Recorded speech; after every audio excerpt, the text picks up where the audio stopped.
pinag-uusapan dito, hindi lang po flood control projects. Kasama na dito mga kabayan, lahat ng proyekto sa Administrasyong Duterte o kung ikumpara mo sa Administrasyong Bongbong Marcos. Ang dali lang nila sabihin, right of way, nagkakaroon ng problema, nagkaroon ng conflict. Eh bakit kay Tatay Digong? Never natin narinig sa bibig ni Tatay Digong na nagkakaroon siya ng problema diyan, sa hinggil diyan patungkol sa complicity diyan sa right of way. Kasi nga, ang sabi ko nga sa inyo, ang Tatak Duterte administration, gumagawa ocular visit yan, feasibility studies, pinaka-aaralan lahat yan. Ha? O habang ginagawa na, yung struktura, yung proyekto, nagkakaroon yan ng mga key results, monitoring. Kailangan yun, hindi po pwedeng, hayaan mo na lang yan dyan na tinatrabaho na pero wala kang monitoring. O anong resulta kay Tatay Digong? Ang susi doon, dahil sa meron silang monitoring, edi maganda ang kinalabasan, maganda ang final results. So bakit kailangan natin na pumabor? Bilang solid talaga na DDS, mga kabayan, dapat lang na talagang ipagpatuloy itong itaas pa din natin ang bandera ng mga ka-DDS natin na tayo po ay witness doon sa ginawa ni Tatay Digong. Bakit? Paano ba natin makakalimutan yan? Ano bang isang way o isang bagay na mananatili sa ating kaisipan na walang ibang tanging naging presidente na hinangaan ng lahat? O alam naman natin, si Tatay Digong, like ngayon, ang daming mga issue sa mga proyekto. Kita niyo si Tatay Digong, ang dami ng project, ang dami niyang trabaho. Mayroon tayong build. Ang dami mga seaports, ang dami mga airports, coastal roads. Manila Bay, Dolomite Beach, mayroon tayong Boracay, rehabilitation. Nagkaroon pa tayo ng Mauti Siege, Zamboanga Siege. Ang dami po, may pandemic pa. Tapos biglang iglap, kakalimutan natin si Tatay Digong. Tingnan niyo mga kabayan yung build ni Tatay Digong, hindi ganoon yan kadali Pero bakit sa panahon ni Tatay Digong, mga kababayan natin, passport ko, yes, passport, 10 years. Validity ng ating driver's license, another 10 years. Ang daming nagawa ni Tatay Digong. Tapos kakalimutan na lang natin sa bilang iglap lang, nang dahil ay tapos na kayo nag-administrasyon. No way. Hindi po pwede yan. Binigyan tayo ng justice ni Tatay Digong, ibinigay niya. Yung tiwala natin sa kanya, sinuklian niya tayo ng totoong trabaho, serbisyo publiko. Build. Hindi po ganun kadali sa isang presidente na tatabuhin mo lahat yan. Construction dito, construction doon. May nakita ba kayong ghost projects? Ganun lang kaisi. Mapapaisip ka ba kay Tatay Digong, ang dali-dali lang lahat ng proseso. Bakit ngayon sa panahon ni BBM, pinoproblema nila ang right of way? Isipin nyo yan. Alam na natin, nandyan na yung right of way Pag gagawa ka ng kasada, coastal roads, flyover at kung ano man yung masasagasaan dyan, automatic yan. No? Mahirap talaga yung right of way, hindi yan ganun kadali. Pero bakit ngayon, irarason nila yung right of way na yan? Gaya na lang sa Davao. Ang proyekto ng aming flyover sa MAA, hanggang ngayon, hindi pa po naipagpatuloy. Hininto. Anong rason? Right of way. Diba? Ngayon ko lang narinig, nagkaroon tayo ng problema ng right of way sa Davao, diyan sa MAA flyover. Samantalang, sa panahon ni Tatay Digong, buong Pilipinas, hinarap lahat ng mga build projects, lahat ng right of way na problema ng ating mga kababayan na nasasagasaan sa proyekto na yan. Bakit walang problema? Bakit napaka-smooth ng transaksyon? Napaka-smooth yung development, mga kababayan. Mapapaisip ka, ito nga ba, nagdidepende nga ba talaga sa isang liderato? Totoo nga ba yung sabi nila, pag weak leader ka, talagang mahihirapan ka. Apektado lahat gabinete mo. Bakit? Kulang ka sa monitoring. Puro ka lang teorya. Sasabihin mo, nag-meeting kayo. Horizontal, wala naman palang completion. Wala naman pala tayo nakikita ang totoong natatapos na proyekto. Tapos ngayon, andyan na, ang lalaki-laki ng pera na nawaldas. Ito ang totoong nanlulustay ng pera. Hindi yung sabihin nila na si Sara ito ganyan, lumustay ng 125 million. Ano pala itong ginawa ngayon sa Congress? Mga congressman na dawit ngayon dyan, mga 15 contractors, mga kontralitista, mga kontralitista, o diyan sa Kongreso. Maiinis ka na sabihin na problema sa right of way. Alam niyo po, si Tatay Digong sa kanyang pamumuno sa Davao, planado lahat yan. Naging presidente yan, planado lahat. Nagkakaroon niya ng mga feasibility studies, ocular visitation, bago magkaroon or ipursigi or ipatayo yung isang proyekto. Kaakibat niyan, yung kanyang mga gabinete, kung sino yung DPWH secretary, kung sino, di ba? Ganoon naman ang leader hindi naman pwede na magtrabaho ka na ikaw lang. Kaya nga may gabinete ka, may DPWH ka. Ang tanong, anong nangyari sa DPWH ay kay Presidente Bongbong Marcos? Sila naman lagi magkasama. Yan ang sabi niya. Nag-uusap kami. Marami na kaming mga ito, ang usapan dito mga kababayan, Virginia Malonzo. Ang pinag-uusapan dito, hindi lang po flood control projects. Kasama na dito mga kababayan, lahat ng proyekto sa administrasyong Duterte o kung ikumpara mo sa administrasyong Bongbong Marcos. Ang dali lang nila sabihin, right of way, nagkakaroon ng problema, nagkaroon ng conflict. Bakit kay Tatay Digong? Never natin narinig sa bibig ni Tatay Digong na nagkakaroon siya ng problema diyan, hinggil diyan patungkol sa complicity diyan sa right of way. Kasi nga, ang sabi ko nga sa inyo, ang Tatak Duterte administration, gumagawa ocular visit yan, feasibility studies, pinaka-aaralan lahat yan. Habang ginagawa na, yung struktura, yung proyekto, nagkakaroon yan ng mga key results, monitoring. Kailangan yun, hindi po pwedeng, hayaan mo na lang yan dyan na tinatrabaho na pero wala kang monitoring. Anong resulta kay Tatay Digong? Ang susi doon, dahil sa meron silang monitoring, edi maganda ang kinalabasan, maganda ang final results.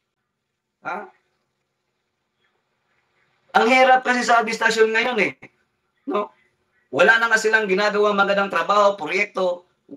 Never tayong nakakita ng isang big projects or flagship projects ng isang BBM. Tapos 3 taon na tayo mga kabayan. Ang parating niyang sinasabi sa 3 taon, puro lang pangako. Tapos ngayon pa lang siya magkakandak ng pag-iikot sa buong Pilipinas matapos nitong malaman na natin itong mga ghost projects ng mga congressman. Tanong lang, sa tingin kaya ni BBM, wala siyang pananagutan dito?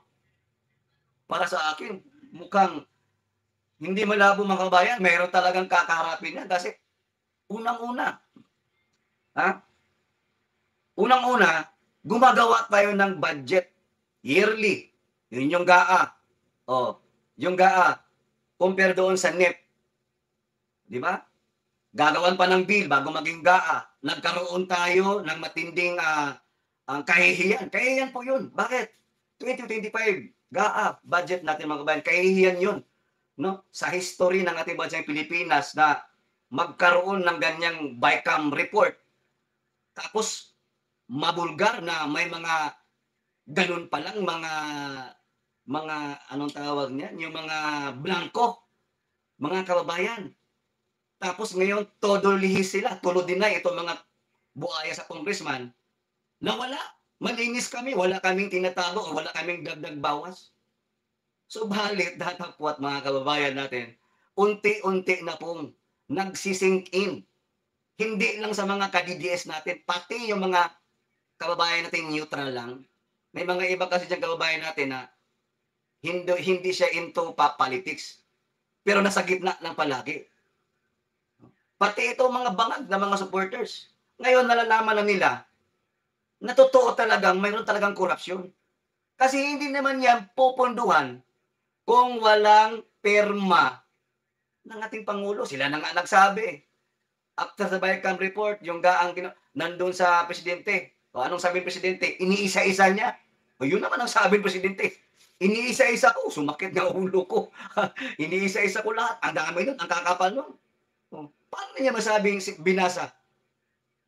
Eh kung may monitoring, imagine niyo 2018 pa, hanggang sa 2022, di ba? Nagsimula kay Tatay Digong, tapos hindi nila na-anticipate, 2022, paulit-ulit lang palang pinupunduhan. Yung isang proyekto na wala naman palang, alam mo yung wala naman palang talagang nagtatrabaho or walang, dito ka magtataka ba? Bakit? Paano nangyari yan? Nasaan pala yung mga in charge nyo dyan sa bawat probinsya o bawat city? Nasaan pala yung mga DPWH sa province na yan? Sa DPWH ng Leyte, sa DPWH ng Bulacan, at sa alin pang lugar. May kanya-kanyang DPWH director yan. Paano yan ginawan? Kung bakit nakalusot, paano yan? Ha? Ano ba itong DPWH secretary nito si Bunuan? Hugas kamay lang. No? Lagi niyang ipinapahid doon sa mga director, doon sa mga lugar-lugar. Paano? Ikaw itong ikaw yung DPWH secretary. Pero bakit parang ikaw ngayon yung nagiging, anong tawag niyo? Parang ikaw yung nagiging utusan? O? Para kang si Presidente Bongbong. Nung tatanong nga, ewan ko, wala akong alam dyan. Wala naman akong idea dyan. Parang si Manny Bunuan, ganun din. Ha?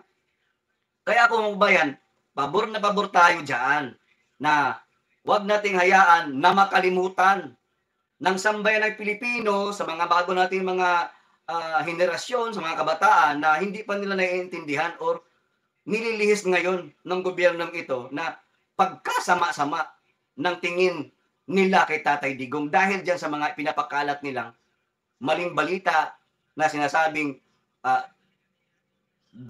ang sinasabi ng kay Tatay Digong, mamamatay tao. O di ba? Walang alam ang iba dyan. Hindi nila alam na ang lahat, before pa naging presidente si Tatay Digong, talagang sinabi niya na yan. Paulit-ulit tayo dyan. Kampanya pa lang, no? Or plano pa lang tumakbo, yan na po yung plataforma niya. Ha? Tapos nangyari ang lahat ng yan. Ngayon, ito na ang kanilang big pang ano nila kay Tatay Digong. Ito na yung panira nila dahil doon mamamatay tao, ang daming pinatay ng mga ito ganyan. Pero tingnan niyo mga bayan napakalayo po ng narating natin sa panahon ni Tatay Digong. Sobrang layo. Sobrang layo ng inakyat natin, mga kabayan, para ang Pilipinas ay makilalang muli dahil kay Tatay Digong. Ha? Pinaglaban tayo, kahit saan siya mapunta, sa US, China, Southeast Asia, may mga summit, pinaglalaban tayo ni Tatay Digong. No? Nasaan yan ngayon? Yung itong gobyerno ng ito, saan ba yan sila galing? Kay Tatay Digong yan. Dikit ng dikit kay Tatay Digong, nagpapabango. Di ba? Sabi dito, yung pinapatay ni PRD, yung mga rapist na adik, correct.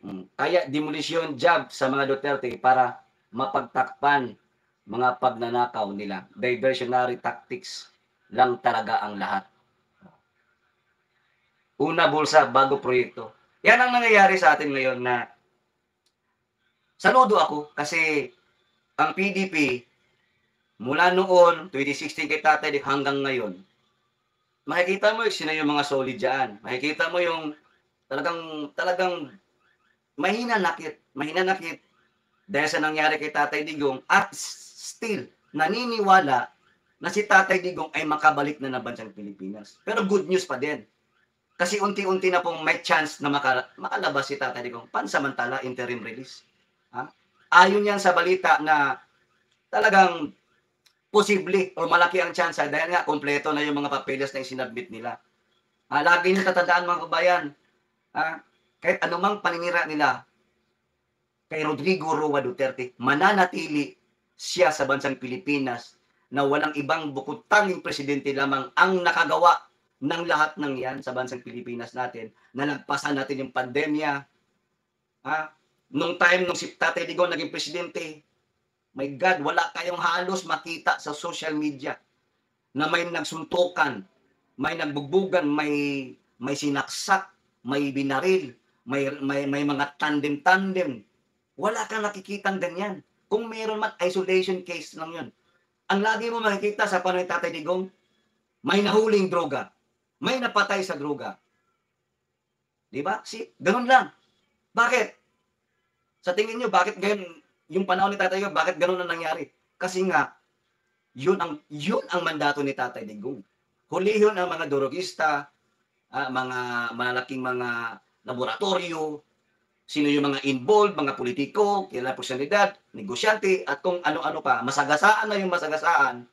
Kaya ang nakikita nyo dun mga kabayan, sa panahon ni Tatay Digong, walang rapist, walang akyat bahay, walang magnanakaw, walang holdupper. Bakit? Takot sila. Dahil si Tatay Digong may kamay na bakal. Hmm? Pag sinabi niyang ayaw niya dyan, huminto ka. Oo. Kaya wala tayo nakikita nare-rape, walang ganun dito ngayon sa social media na may Facebook na magsuntok-suntukan. Wala sa panahon ni Tatay Digong yan. Sa panahon ni Tatay Digong, lahat ng mga durugista, iklog talaga. Kaya, pasalamat tayo, nagkaroon tayo ng isang Rodrigo Roa Duterte na talagang pag ayaw na talaga. Pag talagang gusto niyang gawin, gagawin niya. Gaya na lang, sino pong mag-aakala na mapapansin ninyong Boracay, rehab, Dolomite Beach. Sino bang presidente ang may will na pagandahin ng Dolomite o yung Maynila? Walang iba, si Tatay Digong lang. Bakit hindi yan naiisip ng mga ibang dumaang mga presidente? Kasi wala silang, ha? Excuse me. Kasi wala silang, hindi nila tinitingnan kasi kung ano yung aura ng bansa natin. Hindi nila tinitingnan na ang bansang Pilipinas, ang main natin dyan is, capital is Manila. Pero si Tatay Digong, dahil makabayan siya, makabansa siya, talagang nilinas, naging Dolomite Beach, mga kababayan natin. Ang dami pong hindi naniniwala dyan. Ang daming issue na baka daw, rin lang, masasayang lang. Pero hindi, hanggang ngayon, nandyan pa rin Dolomite Beach. Kaya ako, pabor talaga ako, mga kababayan natin. No? Pabor na pabor ako. Diyan na panatilihin natin na yung gawang Tatak Duterte ay mai-share natin sa ating mga kabataan na never naging masama si Tatay Digong. Sinakyan lang siya ng mga kalaban niya o yung mga nasagasaan niya noon na involved sa droga. Gaya na lang ng buang na yung mayor ng Albuera, si Kirwin. Imaginin mo ha, naging mayor pa, kalain mo yun. Ha? At saka ngayon ka lang nakakakita na yung mga may kaso dati nakakulong ay nagkalabas na. Oo. Nagsilabasan sila sa lungga. Ngayon naghahari-harian na.